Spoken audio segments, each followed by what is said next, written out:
नमस्कार जोहार, आप लोग का अल्फा एस में स्वागत है। आज हम लोग करते हैं अर्धसूत्री विभाजन। पहला क्लास हम लोग देखे थे समसूत्री विभाजन, हम लोग कर रहे हैं सेल डिवीजन। सेल डिवीजन के पहला क्लास हम लोग देखे थे समसूत्री विभाजन यानी माइटोसिस। अब देखेंगे दूसरा अर्धसूत्री विभाजन मायोसिस। चलिए इसमें देखते हैं। अर्धसूत्री विभाजन सिर्फ जनन अंग की कोशिकाओं में संपन्न होती है। कहाँ होती है? जनन अंग की कोशिकाओं में। जबकि हम लोग अर्धसूत्री विभाजन में देखे थे शारीरिक अंगों की कोशिकाओं में संपन्न होती है। और अर्धसूत्री में हम लोग इसमें देख रहे हैं कहाँ? जनन अंग की कोशिकाओं में संपन्न होती है। इसका जो खोज था 1905 में फॉर्मर तथा मुरे द्वारा किया गया था। और मायोसिस के दो भाग हैं, पहला मायोसिस 1 और मायोसिस 2। तो देखें अर्धसूत्री विभाजन कहाँ था? जनन अंग की कोशिकाओं में। इसका खोज 1905 में फॉर्मर तथा मुरे द्वारा किया गया था। मायोसिस के दो भाग हैं, मायोसिस 1 और मायोसिस 2। मायोसिस 1 एक अर्धसूत्री विभाजन है। क्या है? एक अर्धसूत्री या एक अर्धसूत्री विभाजन है। क्यों? क्योंकि जब इसमें एक मातृ कोशिकाओं से दो संतति कोशिकाओं का निर्माण होता है तो उनमें गुणसूत्रों की संख्या क्या होता है? आधी हो जाती है। जब इसमें एक मातृ कोशिकाओं से दो संतति कोशिकाओं का निर्माण होता है तो इसमें गुणसूत्रों की जो संख्या है क्या होती है? आधी हो जाती है। ठीक है, इसलिए इसे अर्धसूत्री विभाजन कहा जाता है। ठीक है, मायोसिस 1 एक अर्धसूत्री विभाजन है क्योंकि इसमें जब एक मातृ कोशिका से दो संतति कोशिकाओं का निर्माण होता है तब इसमें गुणसूत्रों की संख्या क्या होती है? आधी हो जाती है। अच्छा, मायोसिस 2 जो है, मायोसिस 2 जो है माइटोसिस की तरह ही संपन्न होता है। किसकी तरह? माइटोसिस की तरह ही क्या होता है? संपन्न होता है। जनन अंग की कोशिकाओं में पहले मायोसिस 1 फिर मायोसिस 2 संपन्न होता है। इस प्रकार इसमें एक मातृ कोशिका से कुल 4 संतति कोशिकाओं का निर्माण होता है। ठीक है, तो कितना? 4 संतति कोशिकाओं का निर्माण होता है मायोसिस 2 में। अब इसका महत्व देखते हैं, इंपॉर्टेंस क्या है।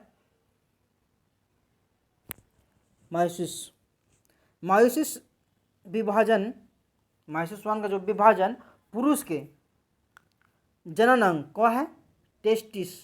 पुरुष के जनन अंग टेस्टिस में एनिवृषण में नर गेमिट शुक्राणु यानी स्पर्म का निर्माण होता है।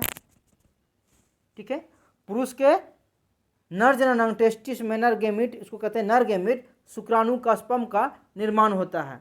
जबकि महिला स्त्री मादा के जनन अंग अंडाशय में, ओवरी में क्या होता है? अंडाशय में मादा गेमिट ओवा का निर्माण होता है। ठीक है, ओवा का निर्माण होता है। अब इस दोनों का क्रॉसिंग ओवर होता है तो निषेचन होता है। इस विभाजन के द्वारा पौधे के, अब यहाँ पे पौधा, पेड़ पौधा में, इस विभाजन के द्वारा पौधे के प्रजनन अंग, पौधा पुरुष पौधा में यानी कि मेल पौधा में नर जनन अंग जो उसका है उसमें पुंकेसर के पराकोष में क्या होता है? पुंकेसर के पराकोष में नर गेमिट क्या? परागकण, सॉरी कि यहाँ सुधार लीजिएगा, परागकण होगा, परागकण का निर्माण होता है।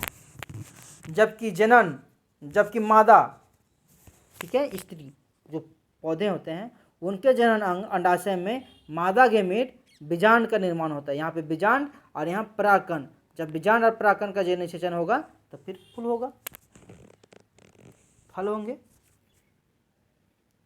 चलिए आगे बढ़ते हैं। तो यहाँ पे पुंकेसर के पराकोष में क्या?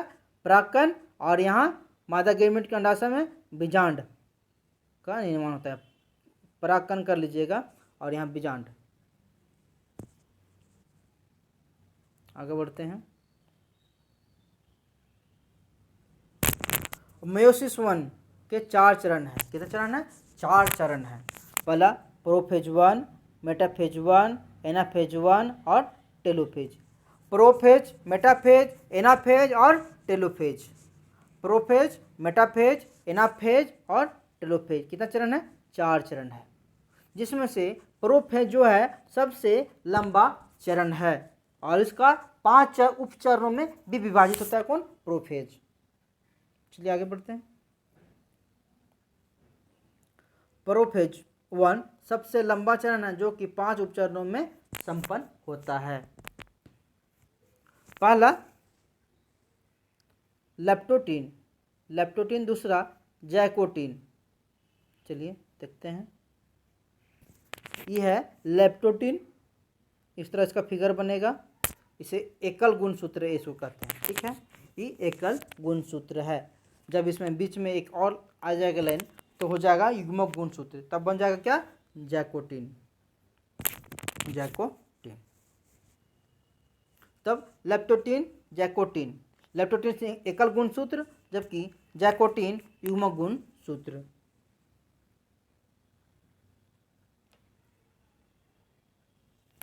अब यहाँ है पैकोटीन।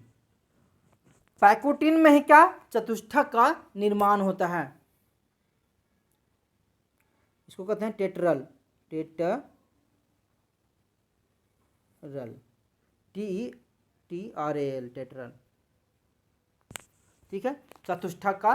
पैकोटीन में क्या अधिकतर परीक्षाओं में पूछता है? पैकोटीन में चतुष्टक का निर्माण होता है। चतुष्टक का निर्माण कहाँ होता है? तो पैकोटीन में होता है। ठीक है, इसके बाद है चौथा चरण जो है वो है डिप्लोटीन। ये इम्पोर्टेंट है, अधिकतर पूछता है। डिप्लोटीन, ये मेल, ये फीमेल। ठीक है, मेल और फीमेल दोनों मिलता है। क्रॉसिंग ओवर होता है यहाँ पे क्रोमोजोम को। ठीक है, क्रोमोजोम का क्या होता है? Crossing over. और जहाँ पे क्रॉसिंग ओवर हुआ, यहाँ पे क्रॉसिंग ओवर हुआ तो इसको क्या कहते हैं? काइजमा कहते हैं। ठीक है, तो काइजमा का क्रॉसिंग ओवर कहाँ होता है? डिप्लोटीन में होता है। ठीक है, डिप्लोटीन में ही क्रॉसिंग ओवर होता है। और जहाँ पे क्रॉसिंग ओवर होता है उसको कहते हैं काइजमा। ठीक है, उसके बाद है पांचवा चरण है डाइकेनासिस। ठीक है, अब यहाँ क्रॉसिंग ओवर हो जाने के बाद ये दोनों अलग अलग हो जाते हैं।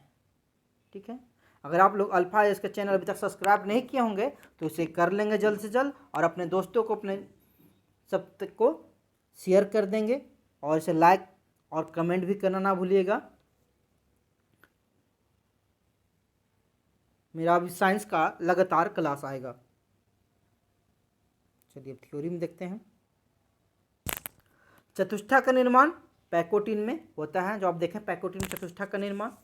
गुणसूत्रों का क्रॉसिंग ओवर डिप्लोटीन में संपन्न होता है, अर्थात एक वंश के गुण दूसरे वंश में क्या होता है? हस्तांतरित होता है। कहाँ पर? डिप्लोटीन में। और जहाँ पे क्रॉसिंग ओवर होता है वहाँ उसको कहते हैं काइजमा कहते हैं। जिस स्थान पर क्रॉसिंग ओवर होता है उसे काइजमा कहा जाता है। ठीक है, तो जहाँ पर क्रॉसिंग ओवर होता है उसको क्या कहते हैं? काइजमा कहा जाता है। तो आज का साइंस क्लास समाप्त। कल फिर मिलेंगे एक नए क्लास के साथ। तब तक जय झारखंड, जोहार।